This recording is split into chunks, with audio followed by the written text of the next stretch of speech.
Hello my dear students, ಹೇಗಿದ್ದೀರಾ ಮಕ್ಕಳೇ? Welcome to Pallavi tutorials. ಮಕ್ಕಳೇ, ಫಸ್ಟ್ ಪಿ ಯು ಸಿಗೆ ಆಲ್ರೆಡಿ ಎಕ್ಸಾಮ್ ನಡೀತಾ ಇದೆ. ಸೊ ಇದು ಡಿಸ್ಟಿಕ್ ಲೆವೆಲ್ ಎಕ್ಸಾಮ್ ಆಗಿರೋದ್ರಿಂದ ಒಂದೊಂದು ಡಿಸ್ಟಿಕಲ್ಲಿ ಒಂದೊಂದು ರೀತಿಯಾಗಿ ಎಕ್ಸಾಮ್ ನಡೆಯುತ್ತೆ. ಅದು ಕೂಡ ಶಫಲ್ ಆಗುತ್ತೆ ಸಬ್ಜೆಕ್ಟ್ಸು. ಒಬ್ರಿಗೆ ಒಂದು ಸಬ್ಜೆಕ್ಟ್ ಇದ್ದರೆ ಇನ್ನೊಬ್ರಿಗೆ ಇನ್ನೊಂದು ಸಬ್ಜೆಕ್ಟ್ ಇರುತ್ತೆ. ಸೊ ಯಾರ್ಯಾರಿಗೆ ಎಕನಾಮಿಕ್ಸ್ ಎಕ್ಸಾಮ್ ಇನ್ನೂ ಆಗಿಲ್ಲ, ಈಗ ಆಲ್ರೆಡಿ ಶುರುವಾಗಿ 2 ಎಕ್ಸಾಮ್ ಅಷ್ಟೇ ಆಗಿದೆ. ಯಾರ್ಯಾರಿಗೆ ಎಕ್ಸಾಮು ಎಕನಾಮಿಕ್ಸ್ ಮುಗಿಲಿಲ್ಲ, ಸೊ ಅವರಿಗೆ ಹೆಲ್ಪ್ಫುಲ್ ಆಗಿರ್ಬೋದು ಅನ್ನೋ ಕಾರಣಕ್ಕೆ ಈ ಒಂದು ವಿಡಿಯೋನ ನಾನು ಅಪ್ಲೋಡ್ ಮಾಡ್ತಾ ಇರುವಂಥದ್ದು. ಸೊ ಈ ಒಂದು ಕ್ವಶನ್ ಪೇಪರು ಉತ್ತರ ಕನ್ನಡ ಡಿಸ್ಟಿಕ್ಕಿಗೆ ಸಂಬಂಧಪಟ್ಟಿರೋದು. ಎಕನಾಮಿಕ್ಸಲ್ಲಿ ಯಾವ್ಯಾವ ರೀತಿ ಕ್ವಶನ್ಸ್ಗಳನ್ನ ಕೇಳ್ತಾರೆ ಅಂತ ಆಲ್ರೆಡಿ ನಾನು ಚಾಪ್ಟರ್ ವೈಸ್ ಇಂಪಾರ್ಟೆಂಟ್ ಕ್ವಶನ್ಸ್ಗಳನ್ನ ಕೊಟ್ಬಿಟ್ಟಿದ್ದೀನಿ. MCQ, fill in the blanks, match the following ಎಲ್ಲವೂ ಕೂಡ ಈಸಿಯಾಗಿ ಯಾವ ರೀತಿಯಾಗಿ ವಿತ್ ಆನ್ಸರ್ ಕೊಟ್ಟಿದ್ದೀನಿ, ನೋಡ್ಕೊಳ್ಬಹುದು. First PUC economics up to date ನನ್ನ ಚಾನಲಲ್ಲಿ ನಿಮಗೆ ಸಿಗುತ್ತೆ. ಬಟ್ ಇವಾಗ ಏನಾಗುತ್ತೆ, ನಿಮಗೊಂದು ಐಡಿಯಾ ಸಿಗುತ್ತೆ ಯಾವ ರೀತಿಯಾಗಿ ಕ್ವಶನ್ಸನ್ನು ಕೇಳ್ತಾರೆ ಅಂತ. ಅದರಲ್ಲೂ ಕೂಡ ಪ್ರಾಕ್ಟಿಕಲ್ ಓರಿಯೆಂಟೆಡ್ ಕ್ವಶನ್ಸ್ ಅಂತ ಬಂದಾಗ ಅದೇ ಮೇಯ್ನ್ ನಿಮಗೆ. ಅದಕ್ಕೋಸ್ಕರ ನಾನು ಡೈರೆಕ್ಟಾಗಿ ಪಾರ್ಟ್ ಇಯಲ್ಲೇ ಹೇಳ್ತಾ ಇದ್ದೀನಿ, ಈಸಿಯಾಗಿ ನೀವು 10 ಮಾರ್ಕ್ಸನ್ನು ತಗೊಳ್ಬಹುದು ಅನ್ನೋ ಕಾರಣಕ್ಕೆ. ಓಕೆನಾ? ಇಲ್ಲಿ first one, identify the following banks as agriculture, industry, nationalised, private and foreign bank ಅಂತ ಕೇಳಿದ್ದಾರೆ. ಸೊ ಇಲ್ಲಿ ಕೊಟ್ಟಿರುವಂತಹ 5 ಬ್ಯಾಂಕ್ಗಳಲ್ಲಿ ಯಾವುದು ಅಗ್ರಿಕಲ್ಚರ್ ಬ್ಯಾಂಕು, ಯಾವುದು ಇಂಡಸ್ಟ್ರಿಯಲ್ ಬ್ಯಾಂಕು, ಯಾವುದು ನ್ಯಾಷನಲೈಸ್ಡ್ ಬ್ಯಾಂಕು, ಯಾವುದು ಪ್ರೈವೇಟ್ ಬ್ಯಾಂಕು, ಯಾವುದು ಫಾರಿನ್ ಬ್ಯಾಂಕು ಅಂತ ಬರೀಬೇಕು ಅಲ್ವ ಮಕ್ಕಳೇ? ನೀವು ಡಿವೈಡ್ ಮಾಡಿ ಬರೆಯುವಾಗ ಈ ರೀತಿಯಾಗಿ ಬರೀರಿ. ಡಿವೈಡ್ ಮಾಡಿ ನೀಟಾಗಿ ಈ ರೀತಿಯಾಗಿ ಬರೀಬೇಕು. ಈಗ ನೋಡಿ, ICICI ಪ್ರೈವೇಟ್ ಬ್ಯಾಂಕು. ನೆಕ್ಸ್ಟು ಇಲ್ಲಿ ಕೆನರಾ ಕೇಳಲಿಲ್ಲ, ಅದ್ರ ಬದಲಾಗಿ SBI ಕೇಳಿದ್ದಾರೆ ಈ ಕ್ವಶನ್. ಇದರಲ್ಲಿ SBI nationalised bank, HSBC foreign bank, IDBI ಏನಿದೆ ಇದು ಇಂಡಸ್ಟ್ರಿ ಬ್ಯಾಂಕ್ ಅಂತ ಬರೀಬೇಕು. ಇಷ್ಟು ಬರೆದ್ರೆ ನಿಮಗೆ 5 ಮಾರ್ಕ್ಸ್ ಸಿಗುತ್ತೆ. ನೋಡಿ, ನೀಟಾಗಿ ಮೆನ್ಷನ್ ಮಾಡಿ ಅದ್ರ ಮುಂದೆ ಯಾರೋ ಮಾರ್ಕ್ ಹಾಕಿ ಯಾವ್ಯಾವ ಬ್ಯಾಂಕ್ ಅಂತ ಬರೀಬೇಕು. ಓಕೆನಾ? ನೆಕ್ಸ್ಟು ಐಡೆಂಟಿಫೈ ಮಾಡಿ ಅಂತ ಕೊಟ್ಟಿರ್ತಾರೆ. ಇಲ್ಲಿ 10 ವರ್ಕರ್ಸ್ ಕೊಟ್ಟಿರ್ತಾರೆ. ಅವರು ಫಾರ್ಮಲ್ ವರ್ಕರ್ಸು ಆಗಿರ್ತಾರೆ, ಇನ್ಫಾರ್ಮಲ್ ವರ್ಕರ್ಸು ಆಗಿರ್ತಾರೆ. ಫಾರ್ಮಲ್ ಅಂತ ಬಂದಾಗ ಗೌರ್ನಮೆಂಟ್ ವರ್ಕರ್ಸ್ ಅಂತ ನೆನ್ಪಿಟ್ಕೊಳ್ಳಿ ಅಂತ ನಾನೇ ಆಲ್ರೆಡಿ ನಿಮಗೆ ಹೇಳ್ಕೊಟ್ಟಿದ್ದೀನಿ. ಸೊ ಇದನ್ನು ಡಿವೈಡ್ ಮಾಡಬೇಕಾದ್ರೆ ನೀವೇನು ಮಾಡಬೇಕು, ಇಲ್ಲಿ ಕೊಟ್ಟಿರುವಾಗ ನೋಡಿ, ಈಗ ಇದರಲ್ಲಿ ಫಸ್ಟು ಫಾರ್ಮಲ್ ಅಲ್ವಾ? ಈಗ ಫಾರ್ಮಲ್ ಯಾರ್ಯಾರು? ಗೌರ್ಮೆಂಟ್ ಅವರು ಬರ್ತಾರೆ, SBI ಮ್ಯಾನೇಜರ್ ಬರ್ತಾರೆ, ಗೌರ್ನಮೆಂಟ್ ಹಾಸ್ಪಿಟಲ್ ನರ್ಸ್ ಬರ್ತಾರೆ, ಗೌರ್ನಮೆಂಟ್ ಸ್ಕೂಲ್ ಟೀಚರ್ ಕೂಡ ಬರ್ತಾರೆ, ರೆವಿನ್ಯೂ ಇನ್ಸ್ಪೆಕ್ಟರ್ ಬರ್ತಾರೆ, ಪೊಲೀಸ್ ಬರ್ತಾರೆ. ಇಷ್ಟು ಜನ ಬರ್ತಾರೆ. ನೀವೇನು ಮಾಡಬೇಕು, ಈ ರೀತಿ ಡಿವೈಡ್ ಮಾಡ್ಕೊಳ್ಬೇಕು. ಫಾರ್ಮಲ್ ವರ್ಕರ್ಸು, ಇನ್ಫಾರ್ಮಲ್ ವರ್ಕರ್ಸ್ ಅಂತ ಡಿವೈಡ್ ಮಾಡಿಕೊಂಡು, ಫಾರ್ಮಲಲ್ಲಿ ಯಾರ್ಯಾರು ಬಂದರು ಅಂತ ಹೇಳಿದ್ನಲ್ಲ, ಎಲ್ಲ ಗೌರ್ಮೆಂಟ್ ಜಾಬ್ ಹೋಲ್ಡರ್ಸ್ ಬರ್ತಾರಲ್ವ ಫಾರ್ಮಲಲ್ಲಿ. SBI manager, government hospital nurse, government school teacher, revenue inspector, police. ಈ ಕ್ವಶನ್ ಆನ್ಸರ್ ಹೇಗೆ ರೆಡಿ ಇದೆ ಅಂತ ಹೇಳಿದ್ರೆ, ನಾನು ಇದೇ ಕ್ವಶನ್ನ ನಿಮಗೆ ಹೇಳ್ಕೊಟ್ಟಿದ್ದಾಗಿತ್ತು, ಹಾಗಾಗಿ ಆನ್ಸರ್ ರೆಡಿ ಇದೆ. ಮಕ್ಕಳೇ, ನಿಮ್ಮ ಎಕನಾಮಿಕ್ಸ್ ಒಂದೇ ಅಲ್ಲ, ನಿಮ್ದು ಉಳಿದಿರುವಂಥ ಎಲ್ಲ ಸಬ್ಜೆಕ್ಟಿಗೂ ಸಂಬಂಧಪಟ್ಟಾಗೆ ಇಂಪಾರ್ಟೆಂಟ್ ಕ್ವಶನ್ಸು ವಿತ್ ಆನ್ಸರ್ಸ್ನ ನಾನು ಅಪ್ಲೋಡ್ ಮಾಡ್ತಾ ಇದ್ದೀನಿ ಸ್ಟೆಪ್ ಬೈ ಸ್ಟೆಪ್. ಇವತ್ತು ಕನ್ನಡ ಕೂಡ ಬರ್ತಾ ಇದೆ ನಿಮಗೆ ವೀಡಿಯೋಸ್ಗಳು. ಹಾಗಾಗಿ ಇನ್ನೂ ಯಾರು ಚಾನಲ್ಗೆ ಸಬ್ಸ್ಕ್ರೈಬ್ ಆಗಿಲ್ಲ, ಇವಾಗಲೇ ಸಬ್ಸ್ಕ್ರೈಬ್ ಆಗಿ ಆಲ್ ಬಟನ್ನ ಮರೀದೇ ಕ್ಲಿಕ್ ಮಾಡ್ಕೊಳ್ಳಿ. ನನ್ನ ಚಾನಲಲ್ಲಿ ನಿಮ್ಮ ಎಜುಕೇಷನ್ ರಿಲೇಟೆಡ್ ಯಾವುದೇ ವೀಡಿಯೋಸ್ಗಳು ಬಂದರೂ ಕೂಡ ನಿಮಗೆ ನೋಟಿಫಿಕೇಷನ್ ಬರ್ತಾ ಹೋಗುತ್ತೆ. ಇನ್ಫಾರ್ಮಲ್ ವರ್ಕರ್ಸ್ ಅಂತ ಬಂದಾಗ ಫಾರ್ಮಲ್ಲಿಗೆ ಆಪೋಸಿಟು ಎಲ್ಲ ಪ್ರೈವೇಟ್ ವರ್ಕರ್ಸ್ ಆಗಿರ್ತಾರೆ. ಸೊ ಇನ್ಫಾರ್ಮಲ್ ಯಾರು? ಬೇಕ್ರಿ ಓನರ್ ಆಗಿರಬಹುದು, ಹ್ಯಾಂಡ್ಲೂಮ್ ವೀವರ್ ಆಗಿರಬಹುದು, ಸ್ಟ್ರೀಟ್ ವೆಂಡರ್ ಆಗಿರಬಹುದು, ಕಾರ್ಪೆಂಟರ್ ಆಗಿರಬಹುದು, ಅಗ್ರಿಕಲ್ಚರಲ್ ಲೇಬರ್ಸ್ ಆಗಿರ್ಬೋದು. ಇದಿಷ್ಟು ಕೂಡ ಇನ್ಫಾರ್ಮಲಲ್ಲಿ ಬರ್ತಾರೆ. ಹಾಗಾಗಿ ಅಲ್ಲಿ ಏನಿದೆಯೋ ಸ್ಪೆಲ್ಲಿಂಗ್ ಕೂಡ ಮಿಸ್ಟೇಕ್ ಆಗಲ್ಲ, ಅಲ್ಲಿ ಏನಿದೆಯೋ ಅದನ್ನೇ ಕೊಟ್ಟಿರೋದನ್ನು ಬರೆದ್ರೆ ಆಯಿತು. ಒಂದು ತಿಳ್ಕೊಳ್ಬೇಕು, ಫಾರ್ಮಲ್ ಅಂತ ಹೇಳಿದ್ರೆ ಗೌರ್ನಮೆಂಟ್ ಜಾಬ್ ಹೋಲ್ಡರ್ಸು, ಇನ್ಫಾರ್ಮಲ್ ಅಂತ ಹೇಳಿದ್ರೆ ಪ್ರೈವೇಟ್ ಅಂತ ಗೊತ್ತಾದ್ರೆ ಆಯಿತು. ಸಮ್ ಟೈಮ್ ಏನು ಮಾಡ್ತೀರಿ, ಮಿಡ್ ಡೇ ಮೀಲ್ಸ್ ಕೇಳ್ತಾರೆ ಅಂತ ಹೇಳ್ಕೊಂಡು ಓದ್ಕೊಂಡು ಹೋಗಿರ್ತೀರಿ. ನೋಡಿದ್ರೆ ಇಲ್ಲಿ ಮಿಡ್ ಡೇ ಮೀಲ್ಸ್ ಕೇಳಲಿಲ್ಲ ಅಂತ. ಡಿಸ್ಟಿಕ್ ಲೆವೆಲ್ ಆಗಿರೋದ್ರಿಂದ ಮಿಡ್ ಡೇ ಮೀಲ್ಸ್ ಕೂಡ ಕೇಳುವಂತಹ ಚಾನ್ಸಸ್ಸು ತುಂಬ ಅಂತ ಹೇಳಿದ್ರೆ 99% ಇದೆ. ಹಾಗಾಗಿ ಮಿಡ್ ಡೇ ಮೀಲ್ಸ್ ಪ್ರೋಗ್ರಾಮ್ ಯಾವ ರೀತಿಯಾಗಿ ಕೇಳ್ತಾರೆ, ಕ್ವಶನೇರ್ನ ಯಾವ ರೀತಿ ಪ್ರಿಪೇರ್ ಮಾಡಬೇಕು, ಅದಕ್ಕೆ ಆಪ್ಷನ್ಸು ABC ಯಾವ ರೀತಿ ಕೊಡಬೇಕು, ಎಲ್ಲವನ್ನು ವೀಡಿಯೋ ಅಪ್ಲೋಡ್ ಮಾಡಿದ್ದೀನಿ. ವೀಡಿಯೋಸ್ಗಳನ್ನ ವಾಚ್ ಮಾಡ್ಕೊಳ್ಳಿ. ಮಿಡ್ ಡೇ ಮೀಲ್ಸ್ ಕೂಡ ಇಂಪಾರ್ಟೆಂಟೇ. ಇಲ್ಲಿ prepare a list causes of land degradation in India ಅಂತ ಕೊಟ್ಟಿದ್ದಾರೆ. ಇದು ಕೂಡ ಈಸಿ, ಕೆಲವೊಂದು ಮಕ್ಕಳು ಅಟೆಂಡ್ ಮಾಡ್ತೀರಿ. ಸೊ ಆನ್ಸರ್ ಗೊತ್ತಿದ್ರು ಒಳ್ಳೆಯದು ಅನ್ನುವಂತಹ ಮಕ್ಕಳಿಗೆ ಇಲ್ಲಿ ಆನ್ಸರ್ನ ಹೇಳ್ತಾ ಇದ್ದೀನಿ. ನೀವೇನಾದರೂ ಕಾಸಸ್ಸು, ಲ್ಯಾಂಡ್ ಡಿಗ್ರೇಡೇಷನ್ ಇನ್ ಇಂಡಿಯಾದು ಕಾಸಸ್ಸು ಲಿಸ್ಟ್ ಮಾಡೋದೇ ಆದರೆ ಇದಿಷ್ಟನ್ನು ಲಿಸ್ಟ್ ಮಾಡ್ಬೋದು. Deforestation, indiscriminate and over exploitation of forest products, conversion of forest lands into agricultural lands, forest fire and faulty methods of cultivation, no proper introduction of crop rotation techniques and organic farming ಅಂತ ಬರೀಬಹುದು. So part ಈ ಬಗ್ಗೆ ನಿಮಗೆ confirm ಆಯಿತು ಅಂತ ಅಂದ್ಕೊಂಡಿದ್ದೀನಿ. ಇಲ್ಲಿರುವಂತಹ 3 question ಜೊತೆಗೆ ಮಿಡ್ ಡೇ ಮೀಲ್ಸ್ ಒಂದು ಓದ್ಕೊಬಿಟ್ರೆ ನೀವು ಯಾವ ಡಿಸ್ಟ್ರಿಕ್ ಅವರಾದರೂ ಕೂಡ ನಿಮಗೆ ಪ್ರಾಕ್ಟಿಕಲ್ ಓರಿಯೆಂಟೆಡ್ ಕ್ವಶನ್ಸು ಈಸಿನೇ ಇರುತ್ತೆ ಮಕ್ಕಳೇ. ಓಕೆನಾ? ಸೊ ಇಲ್ಲಿ ಫಸ್ಟು ಮಲ್ಟಿಪಲ್ ಚಾಯ್ಸ್ ಕ್ವಶನ್ಸಿಗೆ ಬಂದರೆ, alternative uses of resources give to the problem of dash choice. Right answer. The class midpoint is equal to the average of the upper and lower class limit ಏನಿದೆ ಇದು right answer. Which of the following represent median ಅಂತ ಕೇಳಿದರೆ very very important topic Q2 ಅಂತ ಬರಿಬೇಕು. GDP percentage very important. What percent GDP as estimated by the Tapas Mujumdar committee should spend for education ಅಂತದೆ 6%. Next it is a agricultural allied activity ಅಂತ ಕೊಟ್ಟಿದ್ದಾರೆ, poultry. ಓಕೆನಾ. ಇಲ್ಲಿ ಏನು 5 MCQ ಕ್ವಶನ್ಸ್ ಇದೆಯೋ ಈ 5 MCQ ಕ್ವಶನ್ಸು ಯಾವ ಚಾಪ್ಟರಲ್ಲಿ ಬಂದಿದೆಯೋ ಮಕ್ಕಳೇ ಅದೇ ಚಾಪ್ಟ್ರಲ್ಲಿ ಬರುವಂತಹ ರಿಮೈನಿಂಗ್ MCQ ಕ್ವಶನ್ಸ್ನು ಕೂಡ ನಾನು ಕೊಟ್ಟಿದ್ದೀನಿ. ವೀಡಿಯೋಸ್ಗಳನ್ನ ನೀವು chapter wise step by step watch ಮಾಡ್ತಾ ಹೋದರೆ ಈಸಿನೇ ಇರುತ್ತೆ. ನೆಕ್ಸ್ಟು ಇಲ್ಲಿ ಉತ್ತರ ಕನ್ನಡ ಡಿಸ್ಟಿಕ್ಕಿನ ಮಕ್ಕಳಿಗೆ ಇವತ್ತು ಎಕ್ಸಾಮಲ್ಲಿ ಕೇಳಿರುವಂತಹ ಫಿಲ್ ಇನ್ ದ ಬ್ಲ್ಯಾಂಕ್ಸ್ ಕ್ವಶನ್ಸ್ಗಳು ಈ ರೀತಿಯಾಗಿದೆ. 2 ends of class are called ಅಂತ ಕೊಟ್ಟಿದ್ದಾರೆ. 2 ends of class are called, class limit.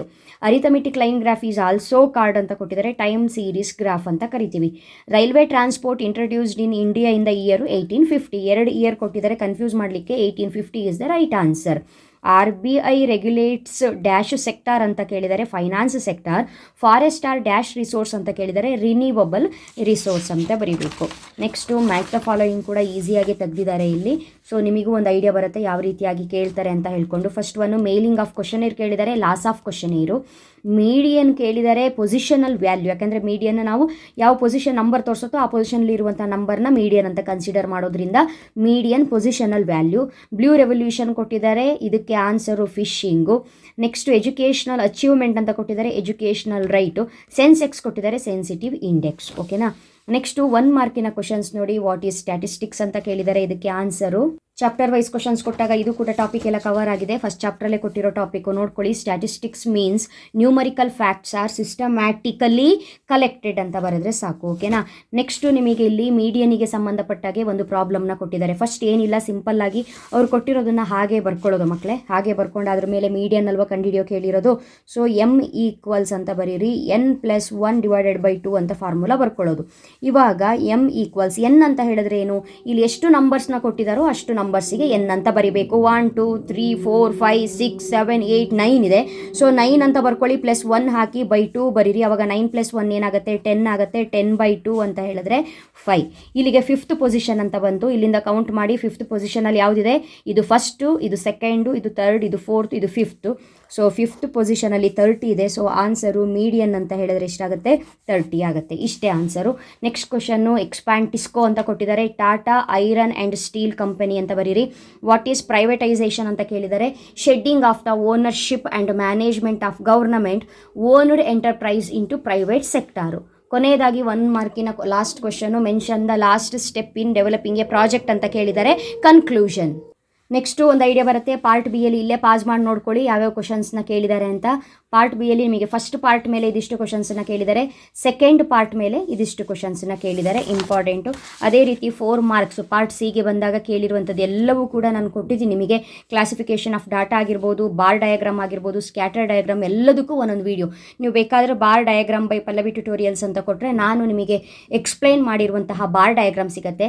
Scatter diagram first PUC economic scatter diagram by Pallavi tutorials ಅಂತ ಕೊಡಿ. ಆವಾಗ ನಿಮಗೆ ಸ್ಕ್ಯಾಟರ್ ಡಯಾಗ್ರಾಮ್ನ ಹೇಗೆ ಡ್ರಾ ಮಾಡಬೇಕು ಅನ್ನೋದನ್ನು ಹೇಳ್ಕೊಟ್ಟಿರುವಂತಹ ವಿಡಿಯೋ ಬರುತ್ತೆ. ಓಕೆನಾ ಮಕ್ಕಳೇ. ಸೊ ಪಾರ್ಟ್ ಸಿ ಕೂಡ ಈಸಿ ಇದೆ, ಯಾಕಂತ ಹೇಳಿದ್ರೆ ಇಲ್ಲಿ 2 ಕ್ವಶನ್ ಅಟೆಂಡ್ ಮಾಡಬೇಕಿತ್ತು. ನೋಡಿದ್ರೆ ನಿಮಗೆ 3 ಅಂತೂ ತುಂಬ ಈಸಿ ಇದೆ. ದೆನ್ ಅಲ್ಲಾದ್ದೀನ್ ಲೈಫು ಕೂಡ ಇಂಪಾರ್ಟೆಂಟ್ ಟಾಪಿಕ್ ಅಂತ ಆಲ್ಮೋಸ್ಟ್ ಎಲ್ಲರೂ ಕೂಡ ಹೇಳಿರ್ತಾರೆ, ನಾನು ಕೂಡ ಹೇಳಿರ್ತೀನಿ. ನೆಕ್ಸ್ಟು ನಿಮಗೆ ಇಲ್ಲಿ ಪಾರ್ಟ್ 2 ಅಲ್ಲಿ ಕೇಳಿರುವಂಥ questions theory questions, functions of environment ಆಗಿರ್ಬೋದು, ಟೈಪ್ಸ್ ಆಫ್ ಅನ್ಎಂಪ್ಲಾಯ್ಮೆಂಟ್ ಆಗಿರ್ಬೋದು, ಅಗ್ರಿಕಲ್ಚರ್ ಮಾರ್ಕೆಟನ್ನು ಡ್ರಾಬ್ಯಾಕ್ ಬರೀರಿ ಅಂತ ಕೇಳಿದ್ದಾರೆ. ಹ್ಯೂಮನ್ ಕ್ಯಾಪಿಟಲ್ ಎಕನಾಮಿಕ್ ಗ್ರೋತ್ ಇಂದು ಡಿಫ್ರೆನ್ಸ್ ಕೇಳಿದ್ದಾರೆ. 5 years ಪ್ಲ್ಯಾನ್ ಇಂದು ಗೋಲ್ಸ್ ಕೇಳಿದ್ದಾರೆ. ನೆಕ್ಸ್ಟ್ ಕೊಲೋನಿಯಲ್ ಪೀರಿಯಡ್ ಇಂದು clarity, the drain of Indian wealth during colonial period clarified ಅಂತ ಕೇಳಿದ್ದಾರೆ. ಈಸಿ ಕಾನ್ಸೆಪ್ಟು, ಆರಾಮಾಗಿ ಬರಿಬೋದು. ಸೊ ಒಂದು ಐಡಿಯಾ ಸಿಕ್ತು ಅಂದ್ಕೊಳ್ತೀನಿ ಯಾವ ರೀತಿಯಾಗಿ ಕ್ವಶನ್ಸನ್ನು ಕೇಳಿದ್ದಾರೆ ಅಂತ. ದೆನ್ ಪಾರ್ಟ್ ಡಿಗೆ ಬಂದರೆ ಟ್ಯಾಲಿ ಮಾರ್ಕಿಂಗ್ ಚಾರ್ಟು. ನೀವೊಂದು ಕೆಲಸ ಮಾಡಿ, ನಿಮಗೇನಾದರೂ ಟ್ಯಾಲಿ ಮಾರ್ಕಿಂಗ್ ಚಾರ್ಟನ್ನು ಪ್ರಿಪೇರ್ ಮಾಡೋಕ್ಕೆ ಬರಲ್ಲ, ಅಕಸ್ಮಾತ್ ನಿಮ್ಮ ಡಿಸ್ಟಿಕಲ್ಲೂ ಕೂಡ ಇದನ್ನೇ 6 ಮಾರ್ಕ್ಸಿಗೆ ಕೇಳಿಬಿಟ್ರೆ ಹೇಗಪ್ಪ ಮಾಡೋದು ಅನ್ನೋ ಡೌಟ್ ಏನಾದರೂ ಇದ್ದರೆ first P U C Tally marking chart ಅದು ಫುಲ್ ಕೊಡಬೇಕು ನೀವು. First P U C economics Tally marking chart by Pallavi tutorials ಅಂತ ಕೊಟ್ಟರೆ ನಾನು ನಿಮಗೆ ಈಸಿಯಾಗಿ ಟ್ಯಾಲಿ ಮಾರ್ಕಿಂಗ್ ಚಾರ್ಟ್ನ ಹೇಳ್ಕೊಟ್ಟಿರುವಂತಹ ವಿಡಿಯೋ ಬರುತ್ತೆ ನೋಡಿ. ಅದಕ್ಕೆ ಹೇಳಿದ್ದು ಫಸ್ಟ್ ಪಿ ಯು ಸಿ ಎಕನಾಮಿಕ್ಸಿಗೆ ಸಂಬಂಧಪಟ್ಟಿರೋ ಎಲ್ಲ ಟಾಪಿಕ್ಗಳು ನನ್ನ ಚಾನಲಲ್ಲಿ ನಿಮಗೆ ಸಿಗುತ್ತೆ ಅಂತ. ಟ್ಯಾಲಿ ಮಾರ್ಕಿಂಗ್ ಚಾರ್ಟ್ನ ಯಾವ ರೀತಿ ಮಾಡಬೇಕು ಅಂತ ಇಲ್ಲೂ ಕೂಡ 70 ಸ್ಟೂಡೆಂಟ್ಸೇ ಕೊಟ್ಟಿದ್ದಾರೆ. ಟೋಟಲ್ 70 ಸ್ಟೂಡೆಂಟ್ಸಿನ ಟ್ಯಾಲಿ ಮಾರ್ಕಿಂಗ್ ಚಾರ್ಟ್ನ ಈ ರೀತಿ ಮಾಡೋದು ತುಂಬ ಅಂದರೆ ತುಂಬ ಈಸಿ. ಆರಾಮಾಗಿ ನಿಮಗೆ 6 ಮಾರ್ಕ್ಸು ಸಿಗುತ್ತೆ. ಹಾಗಾದರೆ ಥಿಯರಿ ಟಾಪಿಕ್ ಕೂಡ ಏನು ಕವರ್ ಮಾಡಿದ್ದಾರೆ ಅನ್ನೋದು ಬೇಕಲ್ಲ. ಇನ್ನೊಂದು ಕೇಳಿದ್ದಾರೆ ಕ್ವಶನು ಅರಿಥಮೆಟಿಕ್ ಮೀನ್ ಕೇಳಿದ್ದಾರೆ. ಇದು ಕೂಡ very very easy. Direct method ಮತ್ತು ಅಸ್ಯೂಮ್ಡ್ ಮೀನ್ ಮೆಥಡಲ್ಲಿ ಸ್ಟೆಪ್ ಡಿವಿಯೇಷನ್ ಮೆಥಡ್ ಈ 3 ಮೆಥಡಲ್ಲಿ ಪ್ರಾಬ್ಲಮ್ನ ಹೇಗೆ ಸಾಲ್ವ್ ಮಾಡೋದು ಅಂತ ಕೇಳಿದ್ದಾರೆ. ಇದು ಕೂಡ ಹೇಳ್ಕೊಟ್ಟಿದ್ದೀನಿ. ನೀವು ಇದೇ ಟಾಪಿಕ್ನ ಹಾಕಿಬಿಟ್ಟು ನನ್ನ ಚಾನಲ್ ನೇಮ್ ಕೊಟ್ಟರೆ ನಿಮಗೂ ಕೂಡ ಬೈ ಚಾನ್ಸ್ ನಾ ಹೇಳ್ಕೊಡೋದು ನಿಮಗೆ ಅರ್ಥ ಆಗುತ್ತೆ ಅನ್ನೋದಾದರೆ ನೀವು ಕೂಡ ವಾಚ್ ಮಾಡಬಹುದು. 3 ಮೆಥಡಲ್ಲೂ ಕೂಡ ನಾನು ಹೇಳ್ಕೊಟ್ಟಿದ್ದೀನಿ. ನೆಕ್ಸ್ಟು 6 ಮಾರ್ಕ್ಸಿಗೆ ಪಾರ್ಟ್ 2 ಅಲ್ಲಿ ಲಿಬರಲೈಸೇಷನ್ ಏನಿದೆ ಅದರದ್ದು ಇಂಪಾರ್ಟೆನ್ಸ್ ಕೇಳಿದ್ದಾರೆ. Very important topic. ಇದು ಕೂಡ ಎಕ್ಸ್ಪೆಕ್ಟೆಡ್ ಕ್ವಶನ್ನೇ.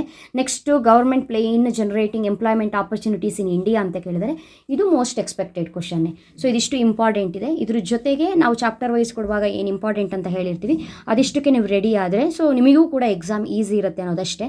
ಹಾಗಾಗಿ ಇಲ್ಲಿ ನಾನಿವಾಗ ಆಲ್ರೆಡಿ ನಿಮಗೆ 2025 ಆ್ಯನ್ಯುವಲ್ ಎಕ್ಸಾಮ್ ಕ್ವಶನ್ ಪೇಪರ್ ಆಗಿರಬಹುದು, 2024 ಇಲ್ಲಿ ನೋಡಿ 2025 ಅಂತ ಹೇಳಿದ್ರೆ ನಿಮ್ಮ ಸೀನಿಯರ್ಸಿಗೆ ನಡೆದಿರುವಂತಹ ಎಕ್ಸಾಮಿನ ಕ್ವಶನ್ ಪೇಪರ್ ಏನಿದೆ ಅದಕ್ಕೂ ಕೂಡ ಆನ್ಸರ್ನ ಅಪ್ಲೋಡ್ ಮಾಡಿದ್ದೀನಿ. ಅದು ಕೂಡ ನಿಮಗೆ ಹೆಲ್ಪ್ಫುಲ್ ಆಗಿರುತ್ತೆ. ಇಂಗ್ಲೀಷ್ ಮೀಡಿಯಮು ಕೂಡ ಸಿಗುತ್ತೆ ನೋಡಿ. ಆಲ್ಮೋಸ್ಟ್ ಸಾಕಷ್ಟು ಕ್ವಶನ್ನು ರಿಪೀಟ್ ಕೂಡ ಆಗಿದೆ ನಿಮಗೆ.